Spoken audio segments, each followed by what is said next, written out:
Assalamualaikum warahmatullahi wabarakatuh. Kita akan melanjutkan pembahasan kita di mata kuliah metode penelitian kuantitatif, ya, eksperimen. Kita akan membahas perlunya kita melakukan eksperimen, gitu ya. Jadi kita perlu melakukan eksperimen. Salah satu alasannya karena adanya beberapa permasalahan penjaminan hubungan kausal dalam survei, gitu ya. Nah, sebelumnya sudah kita bahas, gitu ya, bahwa metode eksperimen adalah standar emas dalam metode penelitian, gitu ya. Jadi hal ini dikarenakan dalam eksperimen itu kita bisa membuktikan, ya, atau menjamin adanya hubungan sebab akibat antar variabel, gitu.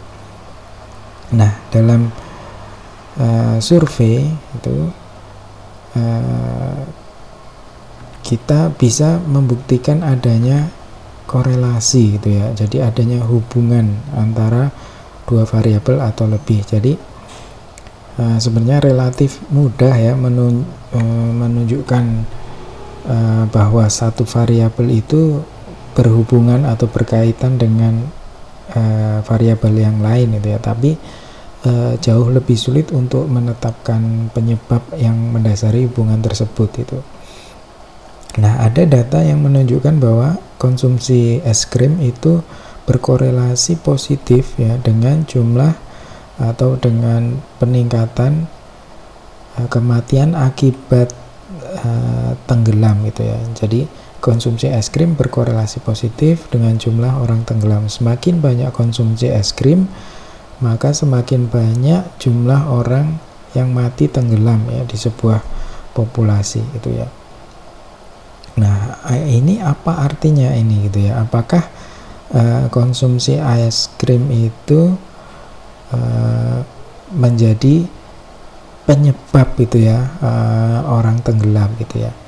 Nah, jika kita lihat lebih lanjut, gitu ya, ternyata data ini itu dua variabel ini, gitu ya, dipengaruhi oleh satu kondisi atau satu variabel lain, gitu ya. Jadi ada variabel tentang suhu,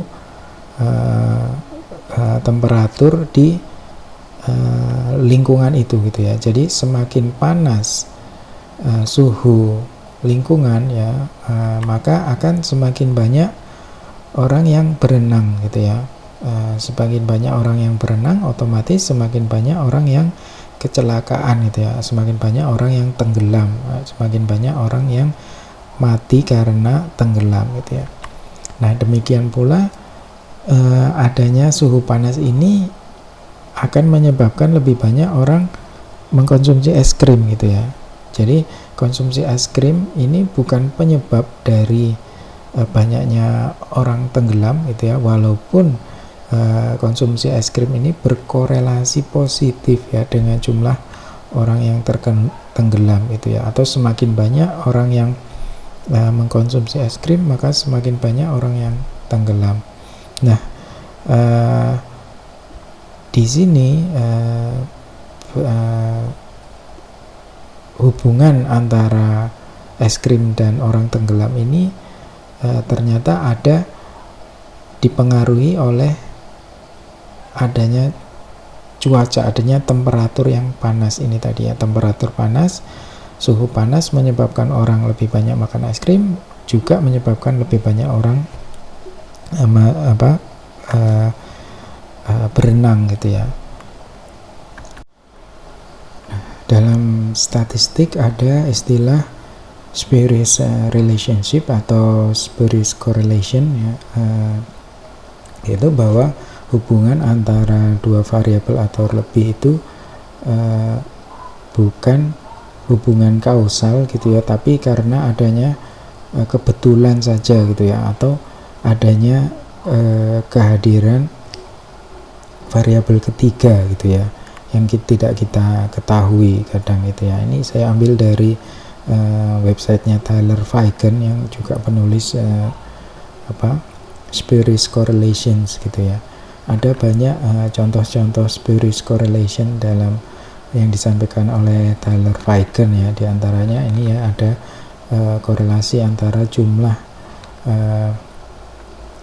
penghasilan dari arcades ya, ada video game center gitu ya, dengan jumlah doktor dalam bidang ilmu computer science ya, dalam bidang ilmu komputer.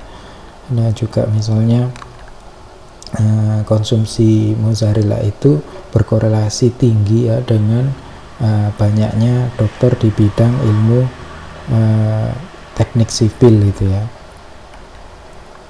Nah ada lagi korelasi antara jumlah perceraian gitu ya di Maine ya, Maine salah satu state ya, negara bagian di Amerika, dengan jumlah perceraiannya itu berkorelasi tinggi dengan pendapatan per kapita, konsumsi per kapita dari margarin ya. Nah ini masih banyak lagi ya beberapa contoh korelasi yang menarik gitu ya, yang disebutkan ini dikategorikan sebagai spurious correlation gitu. Nah ada permasalahan terkait kesimpulan kausal gitu ya dalam korelasi, sehingga korelasi ini tidak bisa menjamin gitu ya adanya hubungan kausal, atau tidak bisa membuktikan adanya hubungan kausal gitu ya. Yang pertama adalah adanya tertium quid, kemudian adanya bidirectional correlation ya. Tertium quid ini tadi seperti contoh tadi ya, atau lebih sering juga disebut the third variable problem ya, masalah adanya variabel ketiga gitu ya. Jadi korelasi di sini bukan berarti adanya kausalitas gitu ya antara konsumsi es krim dan jumlah orang tenggelam, tapi ada kemungkinan variabel lain yang mempengaruhi ya. Untuk tadi contohnya es krim dan jumlah orang tenggelam, contoh lain adanya korelasi tinggi antara berat badan dan kemampuan matematika ya pada anak-anak gitu ya. Jadi berat badannya itu dan kemampuan matematika ini dipengaruhi oleh perkembangan gitu ya, karena oleh usia gitu ya. Semakin bertambah usianya dia, anak itu semakin berat badannya semakin tinggi dan kemampuan matematikanya akan semakin tinggi gitu ya. Nah kemudian yang kedua masalah dalam survei itu adanya bidirectional correlation gitu ya. Jadi ini yang menyebabkan korelasi itu tidak bisa menjamin adanya hubungan kausal ya, karena dia bisa berarti dua arah gitu ya, atau bidirectional gitu. Nah contoh dalam studinya Gentil dan kawan-kawan, dia melakukan survei terhadap 600 lebih siswa ya, untuk mengetahui kebiasaan bermain game dan perilaku lainnya, dalam artian ini perilaku negatif gitu ya. Jadi mereka menanyakan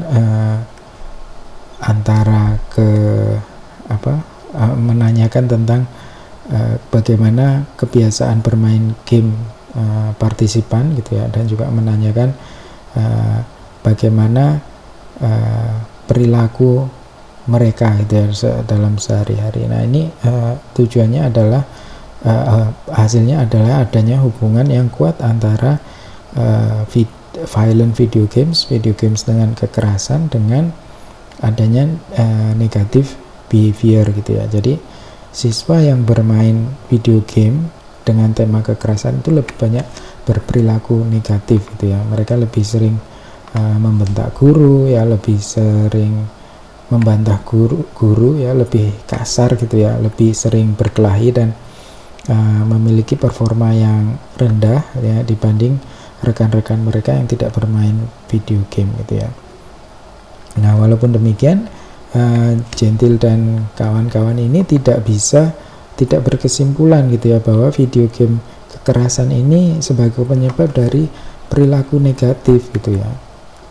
Nah, ini disebabkan karena tadi bidirectional correlation gitu. Jadi studi korelasional memang tidak bisa menjadi dasar ya dari untuk berkesimpulan adanya hubungan kausal gitu ya, karena dia bisa bersifat dua arah gitu ya. Jadi bermain video game itu bisa menyebabkan perilaku negatif pada siswa gitu ya, namun bisa jadi sebaliknya yaitu perilaku negatif yang menyebabkan siswa itu bermain video game gitu ya. Jadi siswa yang memiliki kecenderungan agresivitas tinggi misalnya akan berperilaku negatif gitu ya. Jadinya dia juga akan sikap agresivitas ini juga akan mendorong mereka itu lebih memilih video game yang berisi konten-konten yang sifatnya kekerasan gitu ya, violent video game tadi gitu ya. Nah, ini dua masalah dalam korelasi ya, dalam menjamin hubungan kausal. Sumbernya saya ambil utamanya dari Gravater itu ya. Silakan cek sumber aslinya untuk pemahaman yang lebih lanjut ya. Terima kasih. Assalamualaikum warahmatullahi wabarakatuh.